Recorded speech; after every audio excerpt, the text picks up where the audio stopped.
Osmani sultanları. Sultan 4. Mustafa. Osmani dövlətinin 29. padişahı. Hüküm sürgen devri 1807 yıldan 1808 yılgacha.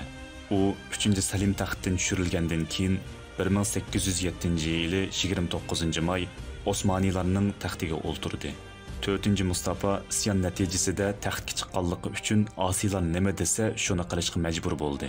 Rovitsid ilzodisi Bayraktar Mustafa Pasha 3. Salim tarafdori edi. Onun taxtdan tushirilganligini anglab askarlar bilan Istanbulga keldi. Osiylarning katta başlarını o'ltirib 3. Salimni taxtga chiqarish uchun orda qarab yo'l oldi. Faqat 20 kishi atrofidagi osiylar haram ichida Qur'on o'qiyotgan qurolsiz 3. Salimni shahid qildi. Buningdan xabar topgan Bayraktar Pasha 2. Mahmudni taxtga chiqardi.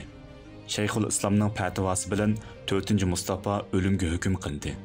Qabrisi Sirkachi rayonidagi dadisi Abdulhamidning yenidadir. 4. Mustafa zirak va tadbirkor kishi edi. Biroq davlat boshqaruvidek iqtidor jihatdan yo'qsul edi. 3. Salim boshlab bergan islohotlarni osiylarning bismi tufaylidan davomlashtira olmadi.